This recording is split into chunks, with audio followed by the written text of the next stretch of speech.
The appearance of your online store sets the tone for your business and your brand when your customers are shopping with you. The same goes for your marketing efforts online and on social media. That's why you need to get good at making those images stand out and telling visual stories that engage your customers. And that's what we're going to talk about right now. I'm Netta, this is Emily. Let's get rolling. The first step is choosing a visual style. Find an interesting way to photograph your subjects and stick with it.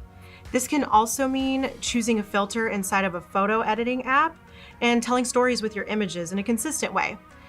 The key here is to find a style that you like that represents you.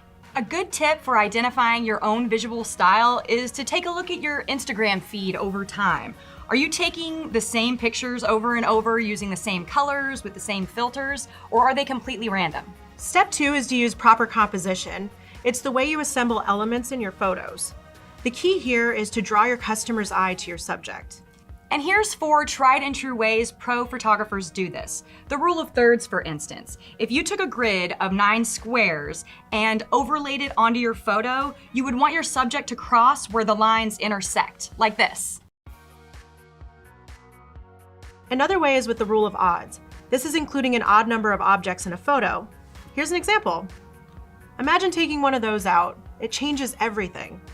You can use negative space. By keeping the space around your subject simple and decluttered, you eliminate distractions and allow your subject to be the focus. Lastly, there's centered composition. Now this totally goes against the rule of thirds, but if you use a white or a solid background, it really makes the subject pop. This is great for product shots and keeps things consistent in your online store.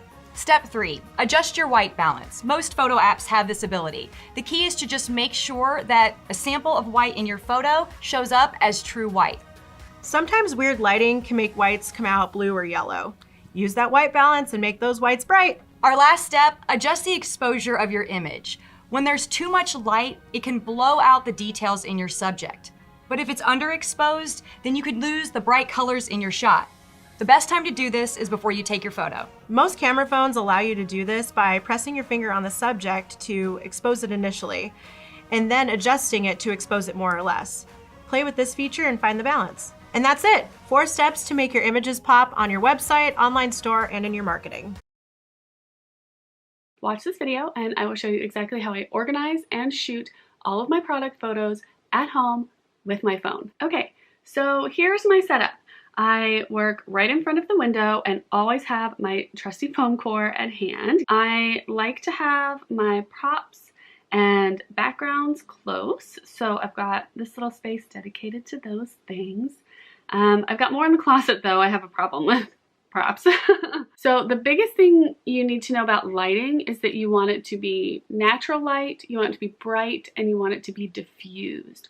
So you don't want to have direct sunlight creating harsh shadows, unless that's the look you're going for. But for general rule, for Instagram, for product photos, you want a nice soft light and no harsh shadows. So I use the, there's a curtain in front of my windows, or I'll adjust the blinds so there's no like direct sunlight pointing at my pins. And when you're working with one light source, like my window, you want to be able to bounce the light back at your pin. So if you don't have anything on the other side of your pin, the light's coming in and then it just kind of shines right past, and then it's brighter on one side and darker on the other because there's less light touching the other side of your photo because it's just moving on past.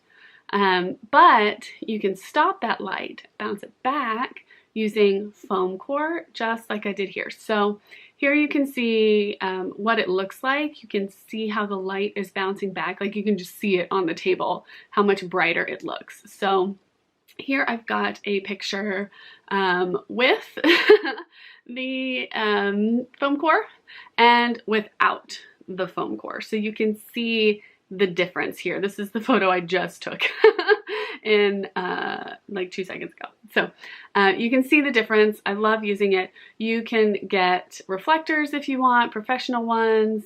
You could also put another light up on that side if you have a ring light or a light box of some sort. You can do that too. Okay, so you can see in my little setup I have lots of backgrounds and I have a few little props that I use that I like to grab So moving on to choosing backgrounds and props. So all of the papers I just showed you are just scrapbooking paper from the craft store. So you can get them for $1 or less a sheet, hopefully less. The glitter papers can be a little bit more, but I love it because pens are small enough that you can use tiny backgrounds. You don't need a giant seamless or anything. You can just get a little 12 by 12 piece of paper and go with it from there. And when you're choosing backgrounds to use, always pick something that doesn't have a lot of pattern or busy illustrations or anything like that. I don't like using things with excessive patterns or a lot of contrast or anything that's super busy, because that really takes away from your pen. And you want that to be the thing that jumps out. You don't want it to like just get lost in a sea of patterns. And play around. There are a lot of fun ways you can use different backgrounds and stuff. So like layer your papers. Me So Happy does this really well. She uses gorgeous colors that work with her branding, and they make her product photos like amazing. You can also use props. Like I Am Luna's Soul does a really great job using like little doilies or just little fake faux plants, flowers and stuff like that. I love the pictures that she takes. So take a look and see what other people are doing and put your own spin on it. Have fun, play around, see what looks good, but always remember to make sure that your pen is the thing that is standing out in every photo. And I like to plan out all of my shoots before I do it. So what I like to do is batch my content. I'm sure you've heard me talk about it before. But what I'll do is I will kind of make a list of what pens I want to shoot, what I want to promote. So I will make a list of those. I'll make a list of the backgrounds that I want to use, and then I will bring it all out and take all the photos all at once. And when I have the backgrounds out, I'll take multiple photos from different angles of the same thing. So then I have an even larger bank of photos to choose from. Today I'm going to show you how to make these kinds of posts.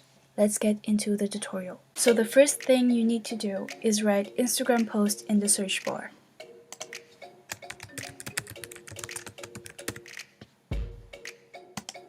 Now once you're here, you have to click on blank so that you have a clean page. Now what you're going to do is click on the background and change its color.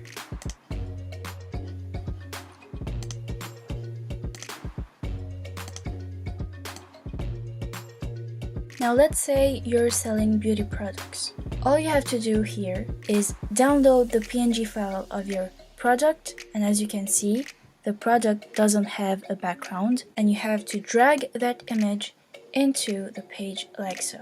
And of course, you can resize it, and you can add some filters or adjust the effects. You can also check out the description to have the link of this particular image if you want to use that on your feed. But yeah, if you want to know how to make these PNG image, you can check out this video that I will be putting in the I button and as well as in the description bar down below. And that's basically all you need to do to make these kinds of posts. Now, let's say you're a bakery shop and you make cakes for birthdays. First, let's change the background. Let's use a more pinkish tone.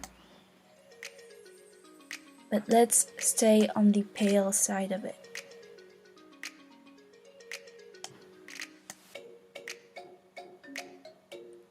Again, you have to drag the PNG file into the photo like so and resize it.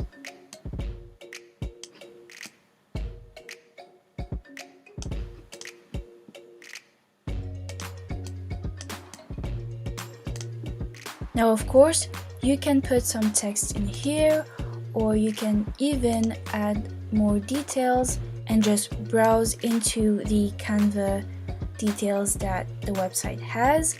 And same for this image. If you want to download it, check out the description bar to have the link. But yeah, that's pretty much all you have to do. Put a title on your creation.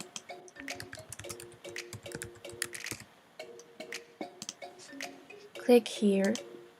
Make sure it's in PNG, and then choose the page that you want to download or both. And and then click on Download. This is a very easy way to display your projects if you have a business.